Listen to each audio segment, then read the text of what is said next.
I think I'm playing chess, I see a king, I'm at his neck. I'm 3 steps ahead at every move, now that's a check. Yes, they wanna know my secret, it's because I never slept.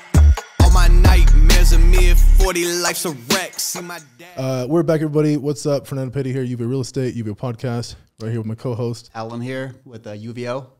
Alan with UVO. Like he's never said it before. Sorry. First time on here. 20-something episodes in. And today we have our guest, Brendan Stangis, one of our top producing agents here with the UVO Group. And your last podcast got the most views, right? It blew up there, and then it kind of went up and down. I'm like, did Brendan pay for views, this fucking guy? I was sitting out at dinner. I was like, why do these guys keep blowing my shit up? It was going up and down and up and down. Fuck. Who knows? All I know is you got the most love, and I know that you've had a lot of people hit you up. Dude, I had people texting me left and right, out-of-state people. I was like, I don't even know who this is right now. Yeah. And I'm reading it, and they're telling me about the podcast and stuff. And I was like, that's the power, made bro. an impact. That's why we're doing it. I'm telling you, it's not about millions of views and millions of subscribers. No, it's about just telling your story, maybe reaching or inspiring at least one person. Like, that's all that matters. That's what it's all about. That's why, like, I think I've seen that one message with that one kid that mentioned, man, I used to go to school with Brendan. I look up to him. I'm like, whoa, like, you know, you made a difference and impact on his life, in his life, you know, and that's what it's all about. Yeah. And now he's making another impact. He just adopted is it a blue macaw? What is it? Indian ringneck parrot. Indian ringneck parrot. So he was like, hey, I just dropped some cash on this bird. And I'm like, what is he talking about? A bird? And he's like, this egg. And then it turns out it was an egg. Well, dude, so I was calling around and like nobody had these things. And I was like, what the fuck, man? And I was like on Facebook looking at them, and like I got the vibe like everyone was trying to scam me. I was like getting the picture of the same bird from like 5 different people. And I was like, there's no way. I got to find one local. And some pet store had it, and we had to go there. We had to put a deposit on the damn thing. And like even after you put the deposit on it, you're not guaranteed the bird. So you're on like a waiting list for like, I think it was like 3 months or something. And then finally we went in there one day to, I think I was just going to go like check on it or something, or like get toys for it or something. So when it's ready, and I walked in there, they're like, your bird's ready. You want to take it home? I was like, fuck yeah. Took it, threw it in the car, and then drove home with it. Dude, this thing is so cool. This guy is a fucking character, right? Mm-hmm. Cruising around in a McLaren supercar with a damn bird on his shoulder, like a fucking pirate. It's so funny. I'll be cruising down the road with this thing, and like people will be looking at the car, and they're like, look over at me. They're like checking it out and everything, and they're trying to like look in the window and see me. And then like I'll crack the window so they can see in a little bit, and then they see the bird and they like freak out, and they all grab their phones and start taking pictures and stuff. That's the last thing you expect. That's like Instagram gold, bro. Right? I guess swear. the last thing you expect to pull up on someone in a car like that, and then they got a bird when they roll down the window. Yeah, that was like when I walked in cool, the gas bro. station today. I always ask too. I was like, is that bird just shitting on his shoulder all day long? Just chills. Just chills. That's a bro. yes. He's got a dope personality. Yeah, no, that's dope. Hey, is that my SD card in there? Yeah, you put in? Okay. All right. Yeah, this podcast is so much work to put together, and people don't realize that. You know what I mean? It's a lot of work to put together, and the littlest things can screw everything up. And it's every time I come on here. It's like you guys cruise through all the other ones. Like my first one, it was like 4 takes. This one is like that whole mishap we just had. Yeah, bro. But whatever. No, but it's good, and I'm happy you're here now because you know a lot's happened since you were last here. We filmed it. I swear it was probably like November, December of last year. Yeah, it was a minute ago. Yeah, it was a good while ago, and we got a lot of good feedback. People that we knew and people who've seen it, right? And of course, you get haters too, and I love them just as much as I love. Dude, I love it. That's what drives you. Yeah, at least it drives me. I love it. But no, it's good because you know you look way different now, and you can see. I swear, it's just amazing the transformation and the growth. You can see it on people, and you can see it on Brendan. And what's crazy is like you don't see it when you're in the moment. Yeah, I thought I was fine, and now I look back at pictures, and I was like, dude, I looked sick. Yeah, that looked disgusting. You were working yourself to death, bro. I was literally working myself to death. Yeah, but no, you put on what, like 30, 40 pounds? Yeah, I'm up 46 pounds. Holy shit. Yeah. Damn. That's a lot of damn. And I dropped like 2% body fat. So even when I was like back where I was, I think I was at 9% or like 9.8% or something. I'm sitting at like 7 right now. Yeah. It's comfortable. I feel good. I feel healthy. It's like I got energy all the time. Yeah, I love it. No, that's good. And that's why I like documenting this kind of stuff and doing the podcast and the vlogs, because you can look back and see, and it's like, I mean, it's going to be there for forever. Yeah, exactly. You know what I mean? And you can see your growth that you've had, you know what I mean? Not just financial, but I mean, emotional, spiritual, physical, you know what I mean? Which is all really, really good. And they're just as important, if not more important than financial. But dude, no, I'm happy you're here. I'm happy you're killing it right now. I know that after you just crushed it the last quarter of last year. You took a little break, a little 2-month hiatus. Went to Cancun, went to Michigan, chilling. But but look at this though, right? If you kept working your ass off and didn't give yourself that break, you probably still look the same, if not worse. I think I would look the same, or I would look worse. I don't think I would enjoy doing what I do. It's like you got to give yourself a break at some point. And I'm not saying, go screw around 24/7 just because you make a little bit of money. But after you crank out however many deals I did that month, I was killing myself.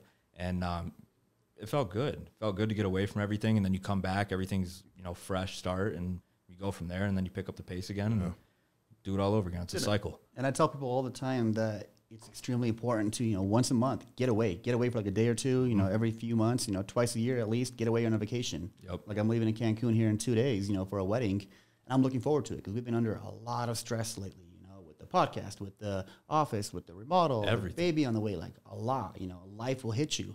It's just, what are you going to do about it? And sometimes it's good to get away, perfect opportunity to get away, go to Cancun for a wedding, so. Yeah, and refocus. Whose wedding is it, by the way? My brother. Yeah. Shout out to Otto, right? He's getting married. Woo! Shout out, dude. Yeah, no, that's cool. I'm really happy for him. We go way back. Yeah. Yeah, way back. So I'm really happy for him. Like 15 years probably at least. Yeah. That's cool. But no, you hit on a good point. I mean, and you did too. You have to take these breaks. And I mean, Daniel, our videographer, we have to cut the podcast shorter today because Daniel is leaving today. And I'm like, how can we keep him longer? But we can't. He's got to go on a vacation. And it's good for him.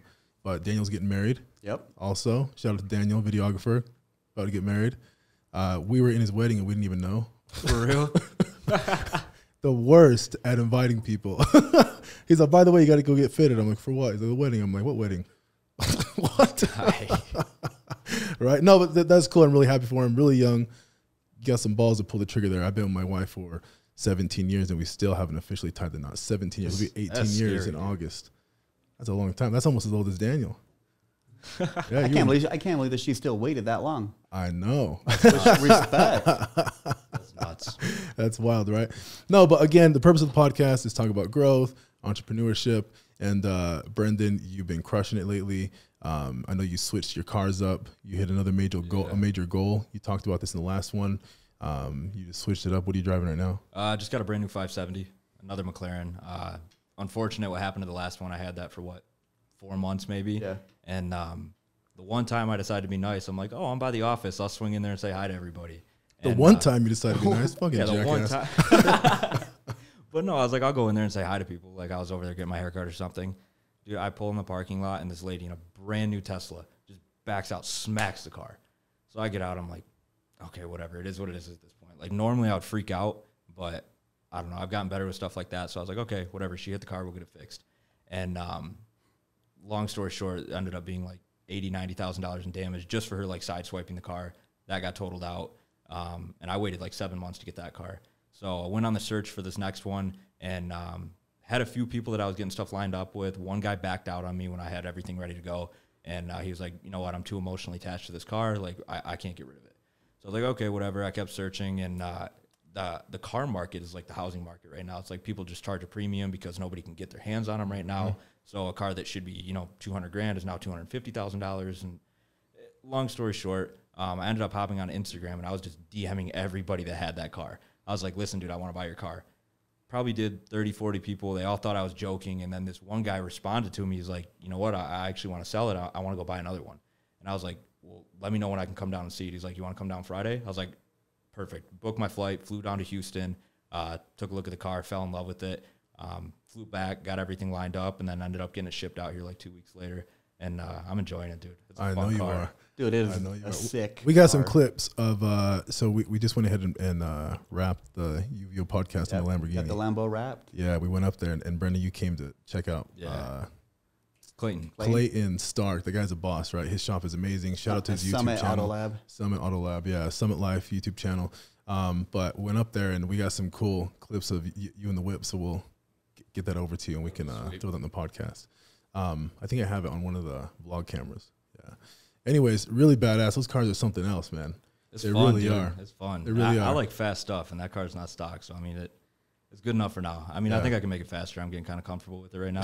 So I don't know. Once we push it past, I refuse to go with him for a ride. Alan, I told him that one time before, never again. This guy got out of my car, his hands are shaking and stuff. He was trying to post Hell the no, videos. I can't handle that shit no do that. more.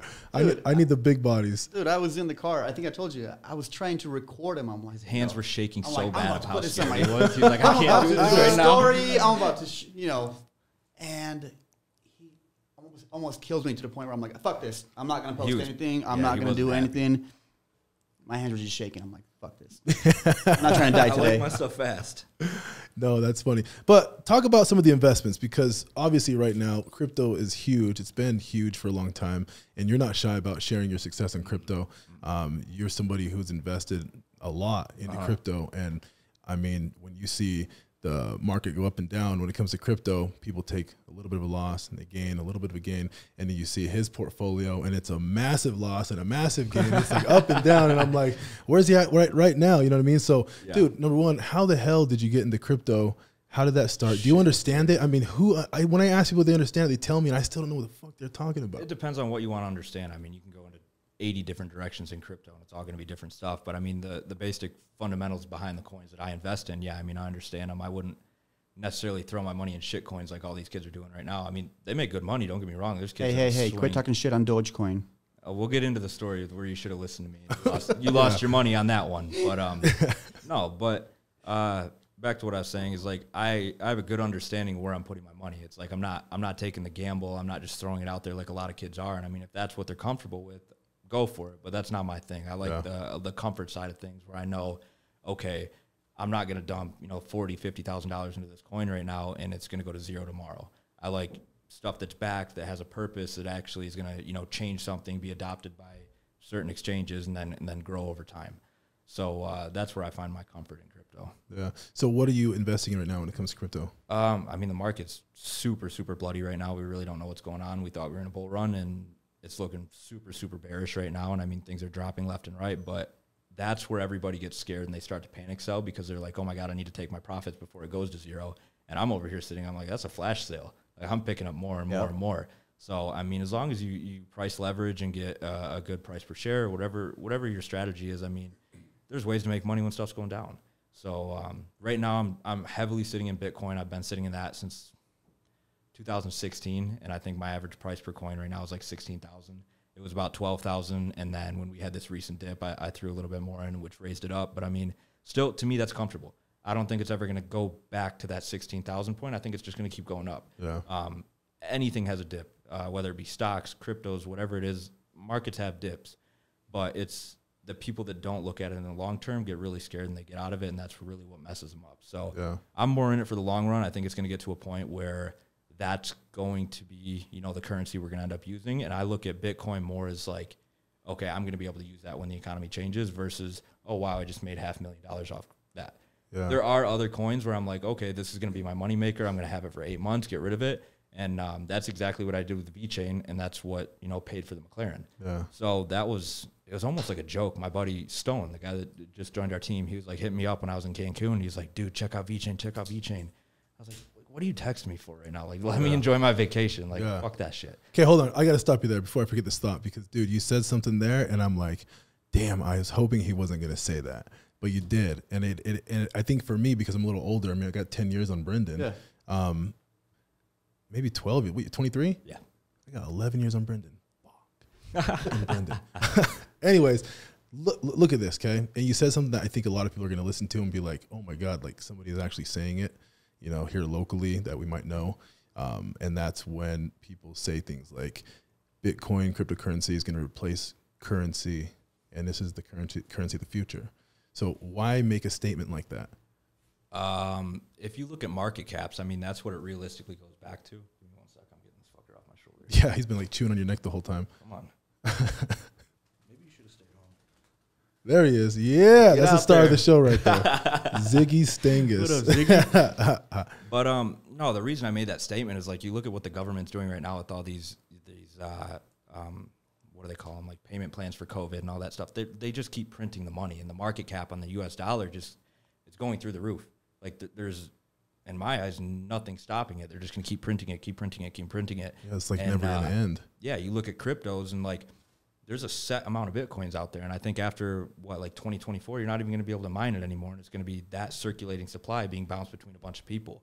And it's so minimal where it's like the top 1% of people aren't even holding, 5 Bitcoin or something. I don't know what the math is it right now, but it comes down to supply and demand. And with all of these companies, whether it be Tesla, I know they just fucked up the market. They said they were taking Bitcoin and now they're not. But it's going to get to the point where all these companies adopt it and nobody can get their hands on it. So the people who do have it now are in control of it. So that is crazy to think about. That's crazy to think about.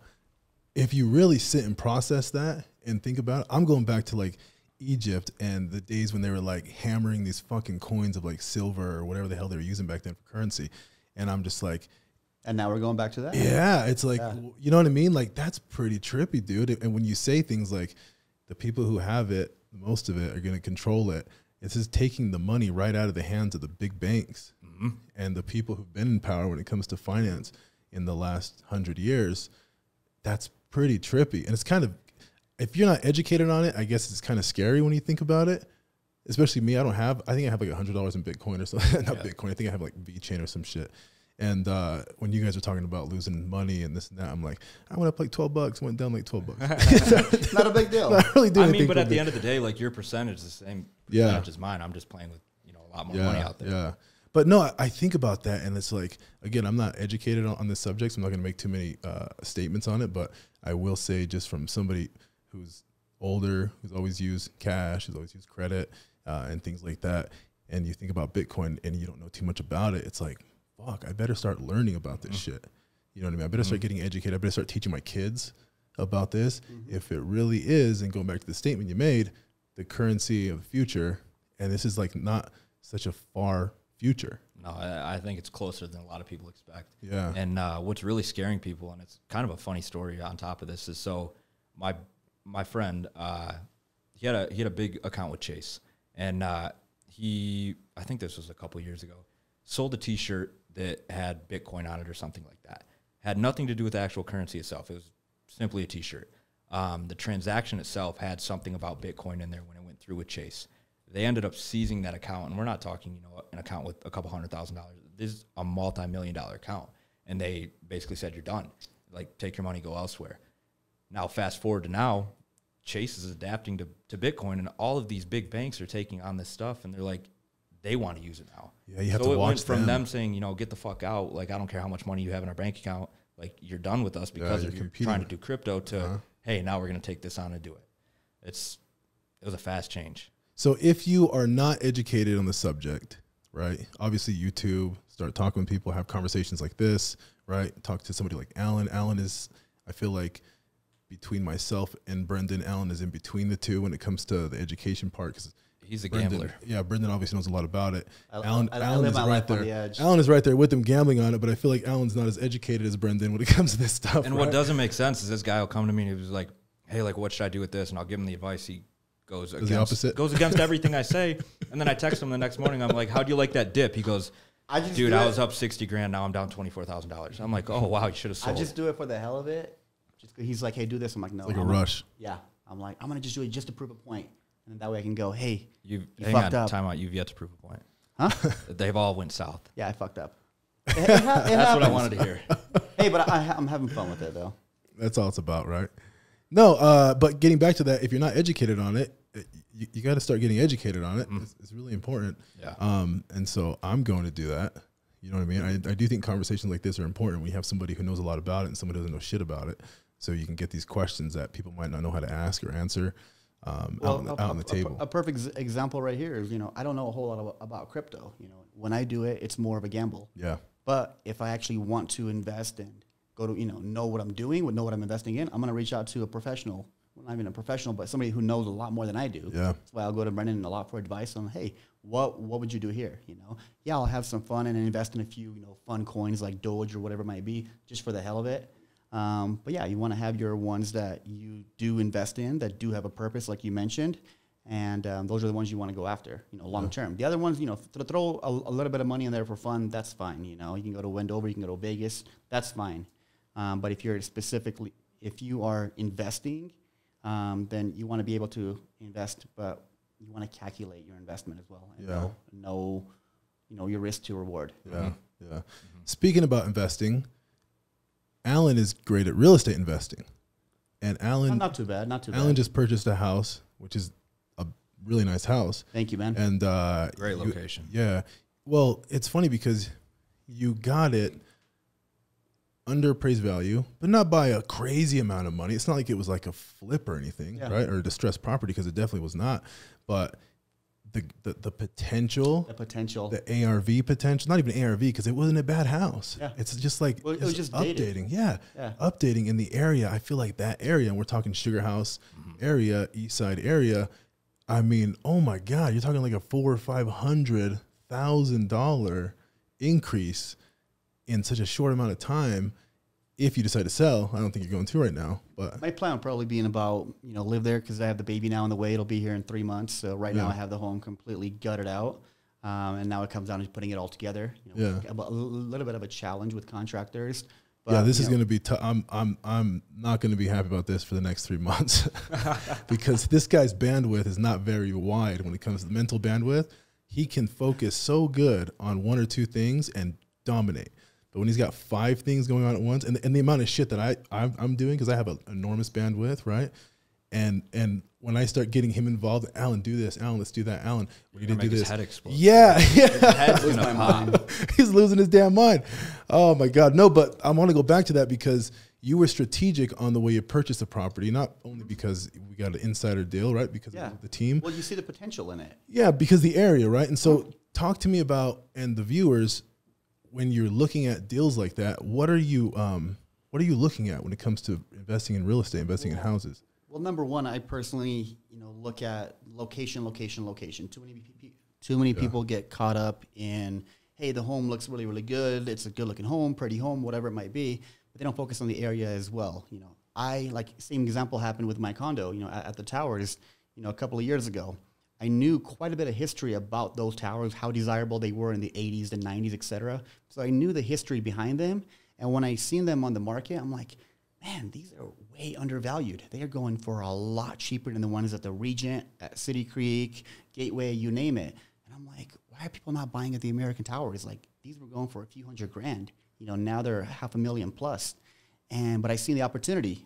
You want to take a property like that in a highly desirable area, and even though it's completely original, like the condo was original 1982, I gutted the whole thing down to the studs, to everything, and built it back up. Same thing here, when it comes down to the home, like especially in the Sugar House area, most of the homes in that area are a little bit older, and if you're able to find one that is in a prime location and it has really, really nice curb appeal, the character, the exterior. But then you can go in and modernize it inside, make it, like, for example, in mine right now, I'm doing it contemporary and modern inside. That way from the outside, you don't really, it still has the character, like, and it fits in with the neighborhood. But once you go in there, it has that wow factor. Yeah. And you want to have that wow factor. And every property I buy is strictly an investment. Do I love this home that we're buying? Yeah, I do. I can't wait to live in there. But my plan is to live there for about 1.5 years, 2 max. Even the condo, when I originally bought it, I said, hey, I'm going to live here for about 1.5 years, 2, no more than that, and then I'm going to move and get a home. Well, in November, it'll be 2 years exactly. Yeah. So pretty much I'm doing exactly within that time frame. But, yeah, and it comes down to, any home can be updated, like it just comes down to how much you're wanting to put into it. You got to know your numbers, though. Yeah. So if you're getting a property for, let's say, $500,000, and you need, let's say, 100 or 2, to put into it, whatever it might be, or maybe a little bit more than that, but that will happen. But you want to know what it's worth. And going back to what you just mentioned, after the remodel is done, and if I want to go sell it literally the day after, I can probably walk away with a cool $500,000 just in profit. But you got to see that vision. Mm-hmm. A lot of people walk into it and go, oh man, this home's a shithole. And I'm like, no. Wait till I open it up. Yeah. Wait till I, open that kitchen up and everything. Yeah. Then it will have that wow factor where that type of buyer, they're willing to pay that premium. Exactly. Because they don't want to be. That's like me. Like, that's the exact issue I just went through. I mean, I was looking for a house for the past 6 months. It was like right after we got the cars, we're like, okay, we need to get a house now. And dude, I know I passed up on 100 different houses that had potential, but I don't have the eye for it. Yeah. I'm the type of person, I want to walk in, I want it to be done, I want it to be already updated. So that's exactly what I ended up doing when I picked up this property that I close on Tuesday.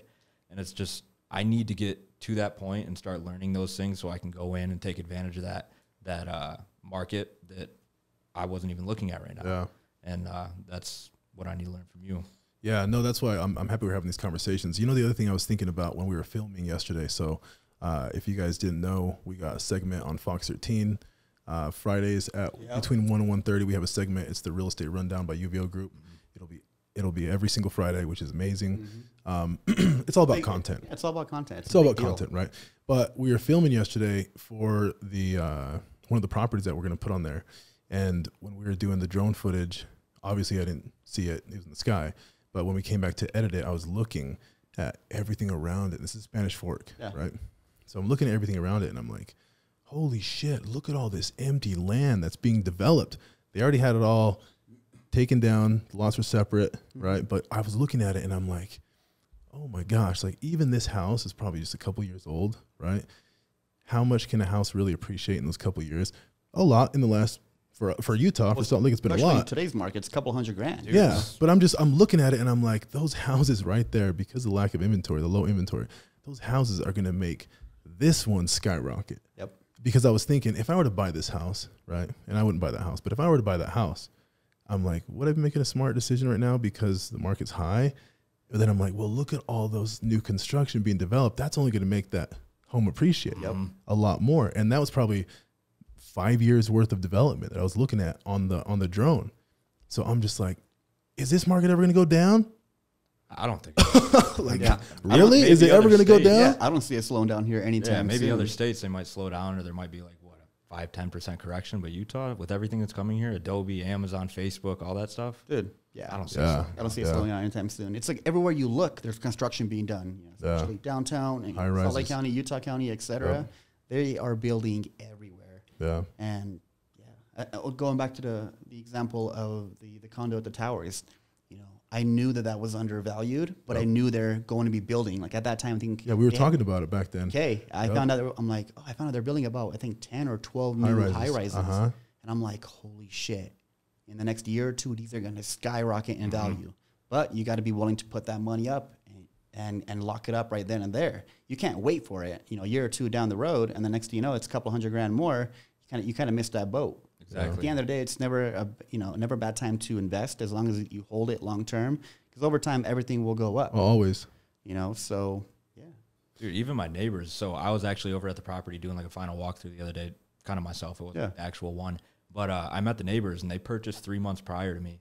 And I was kind of being nosy. I was like, okay, well, what'd you pay? What did it appraise for? Yeah. And they ended up getting in the property, I think it was like for $439 or something. And I was sitting there, I was like, Jesus Christ, dude.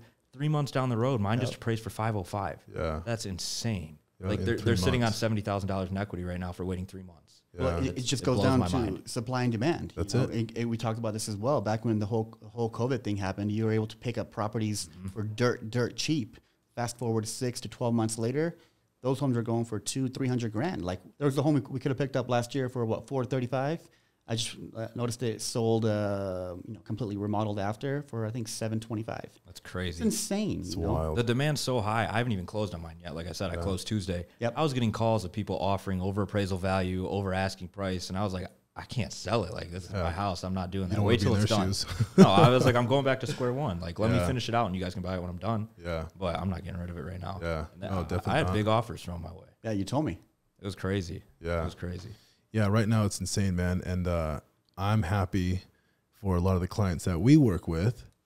And I'm not trying to toot our own horns or whatever the hell you want to call it. But sometimes you have to. Yeah, but no, look at it. Like, we had a story today with Kelly Fisher, one of the agents. We did a closing this morning with him here at the office.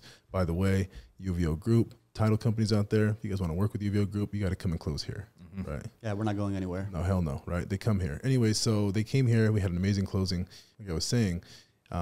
And the closing that he had this morning, the buyer, she was talking about how she was in such a tough position, right? She got a notice to vacate from her landlord. So she was a good tenant. She wasn't being evicted, but she got a notice to vacate from the landlord, and she had a few days to get the hell out. And Kelly was able to find her a house in the same neighborhood, go into contract within 7 days. Damn. And they just closed on the property, and she's going to move out, and she's extremely happy. But I was just thinking, like, it's so tough to be a buyer right now because of the lack of inventory in the competition. But when you have agents like the ones on our team, like Brendan, people who take this shit seriously. They're committed, they're hungry. Yeah, because they understand what the buyer's going through. You understand what the buyer's going through. You went through 6 months of that shit, writing offers left and right. I was writing offers left and right for myself and for clients, and I was coming in $50,000 over appraisal value, and I was still getting my ass handed to me. I was like, if I'm willing to do that, and I don't even have clients that can necessarily go to that point, how am I going to get them under contract? Yeah. So we had to go outside of the box on absolutely everything to start getting offers accepted, and it worked. I found exactly what's working in the market right now. I think I have 6 under contract right now, and my clients are happy. Yeah, they're happy. Brendan's funny, huh? Yeah. Brendan, I probably wouldn't want to be the agent on the other side of working with Brendan. Oh, Jesus Christ, dude. I might burn bridges, but I build them at the same time. I'm building them with my client, burning them with the agent. I probably want to kill Brendan. I'd probably find out where his damn broker is. All the agents out there that I've worked with in the past, I'm sorry. Hey, you know what? This is a business where you sometimes have to be cutthroat. Yeah, right? I mean, I'm super aggressive with everything I do. And like Joy, the lady that needed custody of her kids, and she had to get into that house.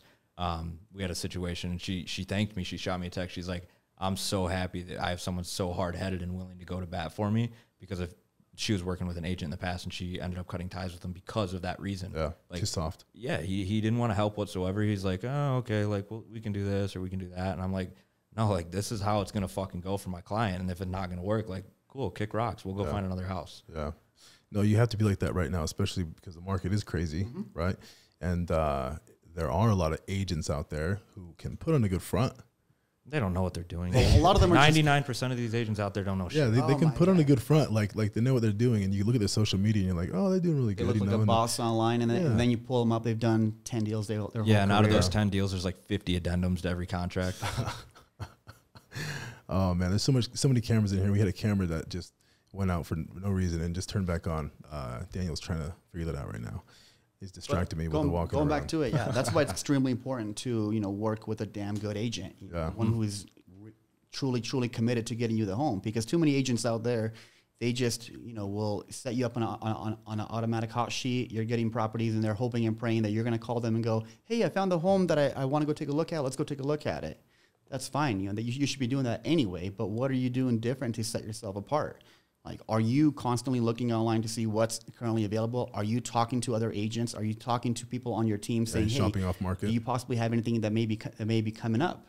Like, are you going above and beyond for your client? You know what? This is what I will say. I learned this from Alan, and it was really cool because when we would walk around the other building we were at in the past, he would walk around and talk to every person he saw. They're all agents, right? And the first thing he would say is, hey, do you possibly have something coming up? What do you have coming up? What do you have coming up? And I don't hear agents doing that. And I always heard Alan doing that, and I started doing it. And next thing you know, you're finding out properties where they hit the market that are right there in front of you. All you got to do is ask, right? And so ask and shall receive. Yeah. No, so I really like that you did that, and I'm happy that you show the agents that too. So they can use that same technique, because I think that's a technique that top producers use. Yeah, like I think I told you, the flip I picked up like a year and a half ago or so. I picked it up in the bathroom with another agent. We're just chatting. It was actually Daniel in California. Yeah. And we're just chatting. He's like, hey man, congrats on the award, because we just had the yearly awards. I'm like, oh, thanks man. Hey, we'll stay in touch, etc. He's like, hey, by the way, I have a listing I just picked up. If you have any interest. And I'm like, yeah, let me check it out. He showed it to me. I said, dude, I'll buy it right now.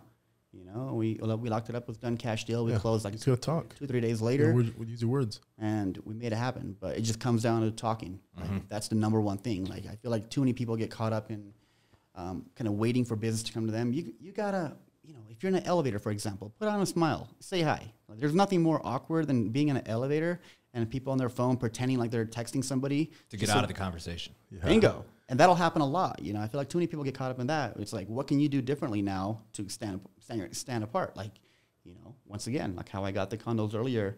Before I ran into the guy, he was being standoffish. I don't want to talk to you.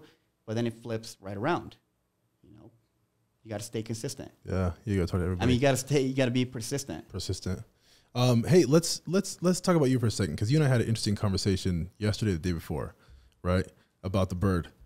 right? Oh yeah. Right? Yeah. Because I tell Alan this, I've told Daniel this.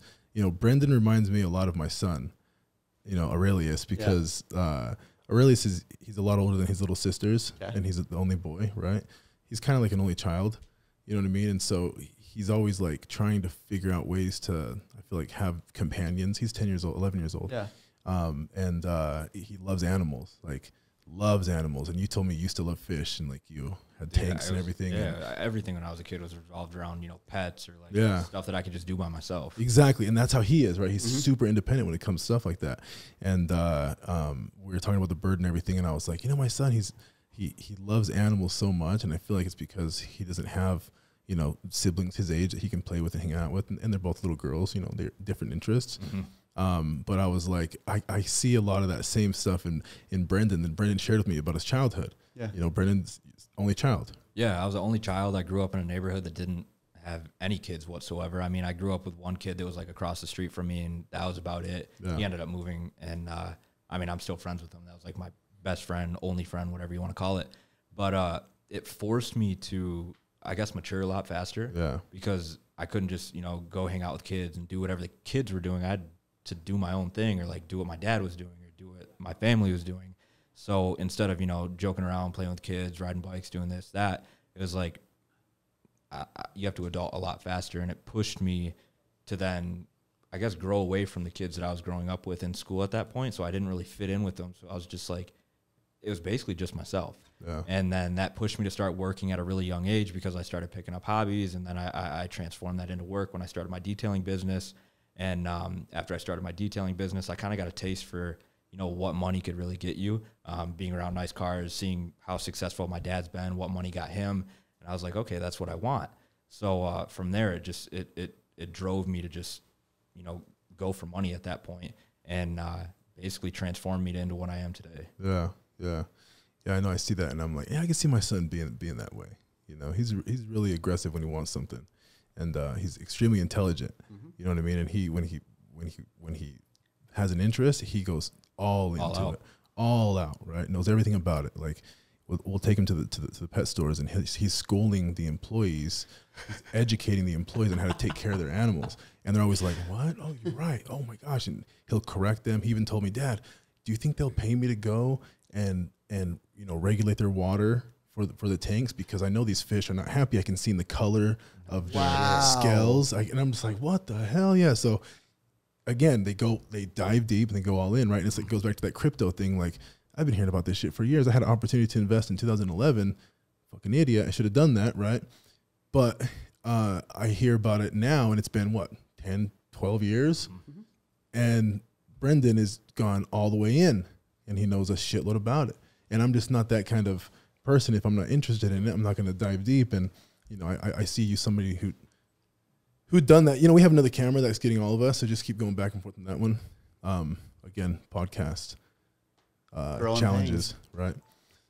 Anyways, but no, dude, like when we talk about the crypto stuff, I still think that we really need to dive in on that, because people just, like, when they ask what the hell cryptocurrency is, like, what the fuck is it?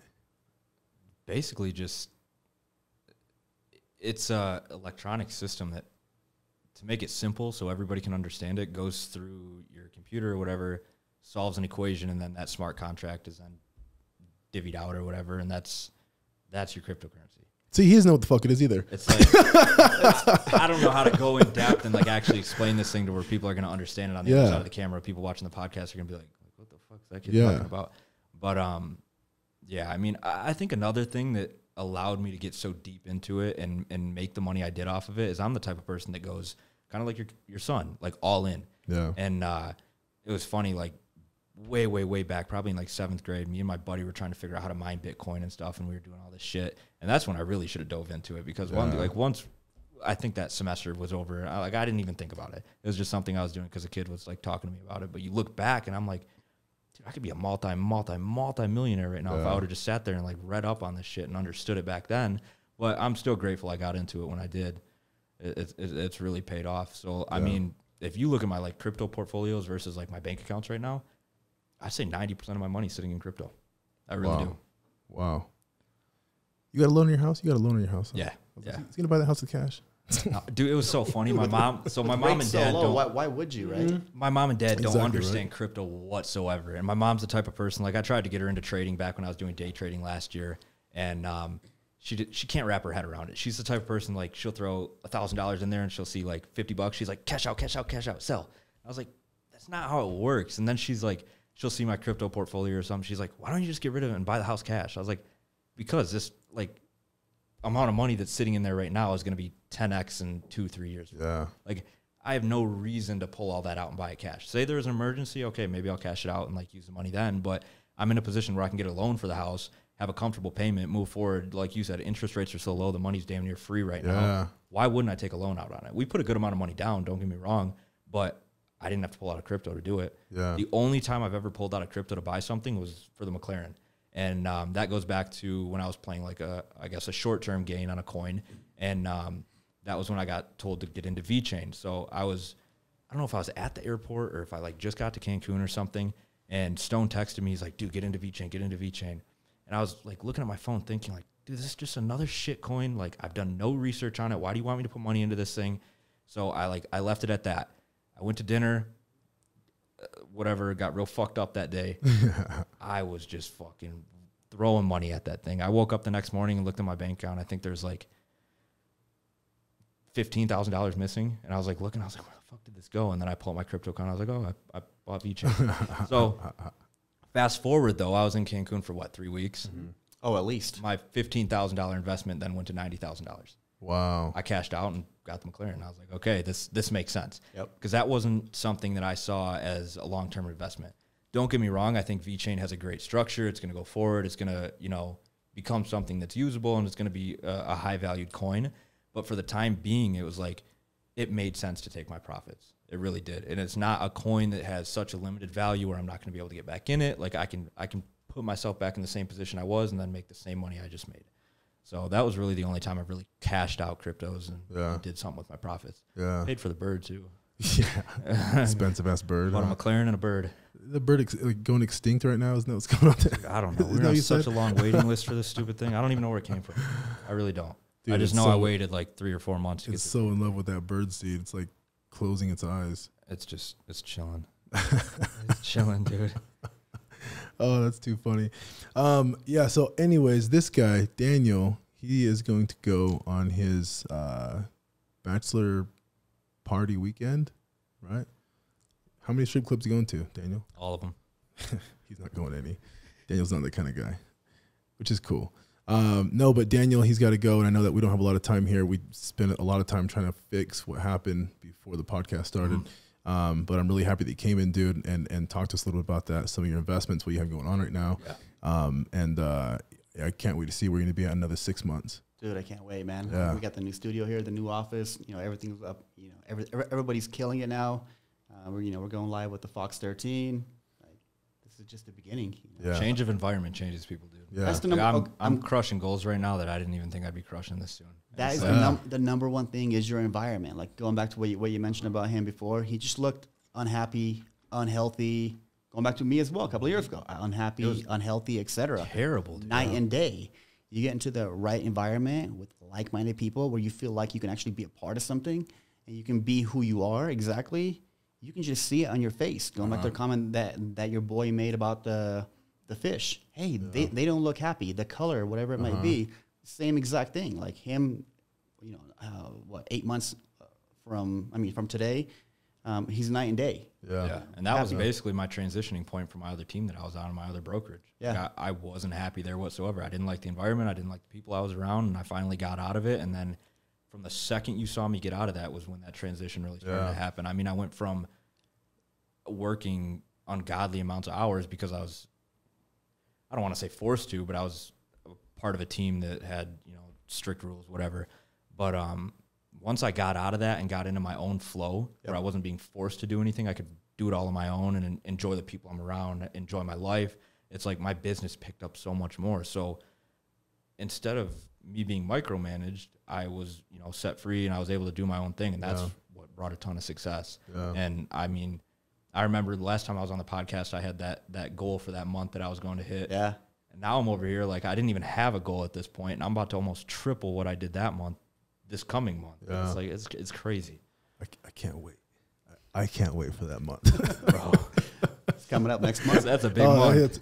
That's my birthday month. There you go. Perfect timing.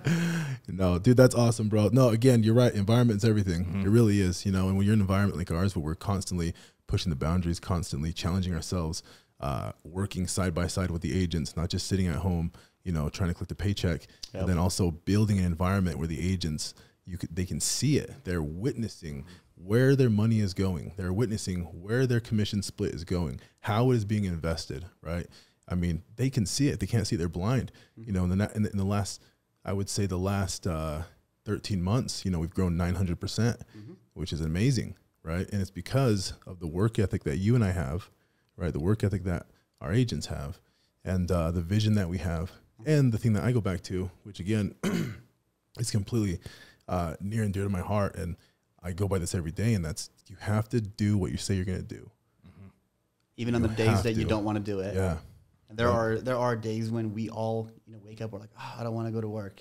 I don't want to do that. I don't want to film for the podcast. I don't want to go to the gym. Whatever it might be, you just got to go do it. Yeah. Even if you're not on your A game that day, even if you don't crush it, at least you showed up. And that's what matters most. You know, I was talking the other day, I'm like, man, early on in the early podcast, and then watching myself grow, you know, episode after episode, you're mastering your craft. You're getting better and better and better. So just stay at it.